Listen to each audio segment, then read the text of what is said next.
from the prior year's tax rate. The prior year's tax rate was 1.291. And then again, it's also a slight reduction from what we came and presented in June with budget adoption because the second special session hadn't happened. So again, we're recommending that the total M&O tax rate be 0.7575, and then the INS rate stay at 0.3481 is what we're recommending tonight. And again, it will have positive impact to the taxpayers because that also, another component we also factored in, even though it hadn't been approved, is a 100,000 homestead exemption. We've been asked to, our district is supposed to use that as part of the formula as well. So the taxpayers will get a tax break this year. Is that the one that's going to be voted on in October? In November. In November, okay. But the presumption that it's going to pass. So Sure. The states that go on and start to use the 100,000 homestead exemption. So with that, we ask the board to approve the tax rate as presented. Anybody have any questions?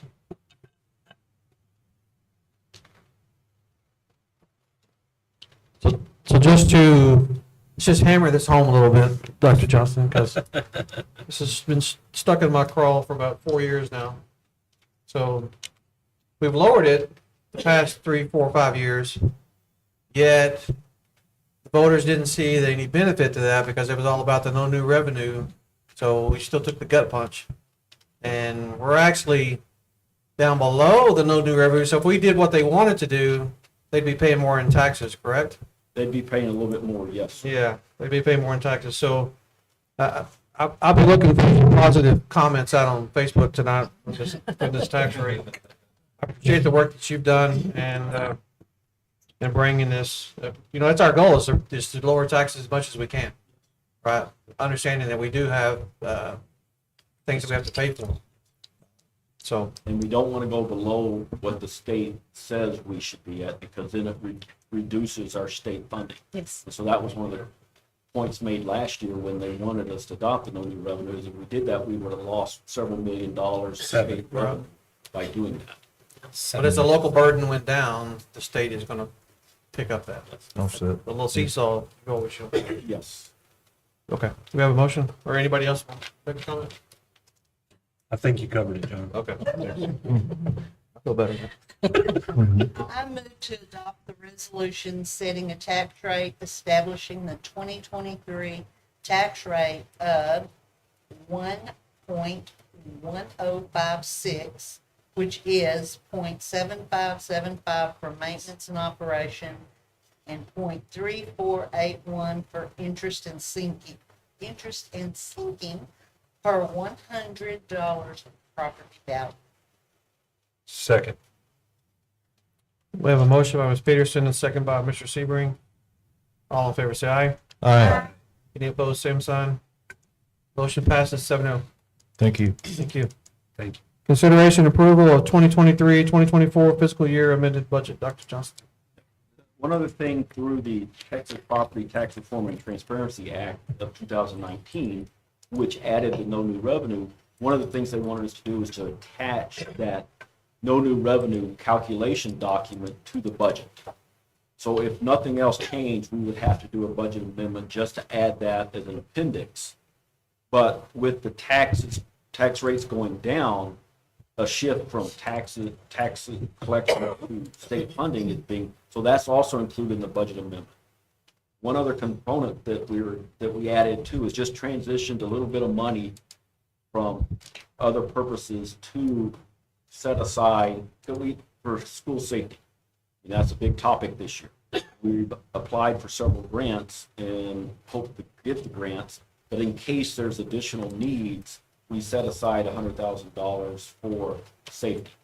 And so those are the only two changes from the original budget adopted in June until now. Again, 4.9 million less taxes, more state aid, and then just transitioning some money around. With that, recommend that the board approve the amended budget. Anyone have any questions? We have a motion I move that we approve the amended 2023-2024 fiscal year budget and appendix for the general operating fund, student nutrition fund, and debt service fund as presented. Second. We have a motion by Mr. Knight, a second by Ms. Peterson. All in favor, say aye. Aye. Any opposed, same sign. Motion passes 7-0.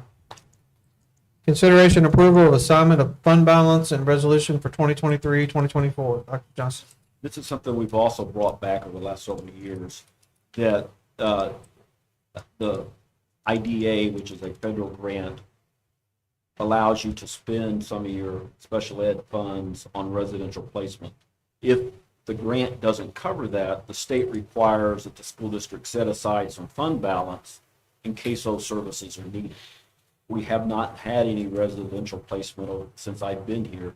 So, but again, we just say that the, assigned fund balance for that purpose. And at the end of the year, it's not needed, then the fund balance just is added back to the normal fund balance.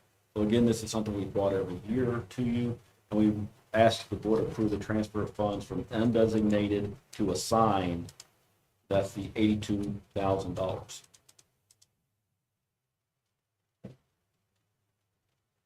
We have a motion. I make a motion, we approve the transfer of funds from the unassigned 3,600 to the assigned 3,590 fund balance for potential residential placement. Second. I got one quick, so when we move it back, is that another It automatically. budget amendment, or just the automatically end go of back the- into? At the end of the fiscal year, if it's not utilized, It it just just rolls becomes back? unassigned. Okay. Yes, sir. We have a motion by Mr. Knight, and a second by Ms. Knight. All in favor, say aye. Aye. Any opposed, same sign. Passes 7-0.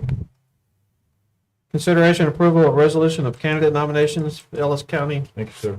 Appraisal District Board of Directors vacancy. Yes, each taxing unit in Ellis County is entitled to nominate by resolution adopted by its governing body one candidate for each vacancy to be filled on the Board of Directors for Ellis County Appraisal District. The resolution is attached to the vacancy created by the resignment of John Knight. So if we want to do a recommendation for candidacy, then that has to be done by Monday, August 28th. So that's why I'm bringing it forward in the event that the board chooses to do so.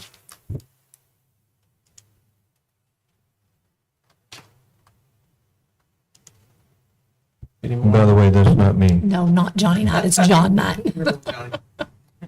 Does anybody have a name that, or someone they would like to nominate? We can take no action on this, I believe. Yes, you can. If that's, is what you want to do?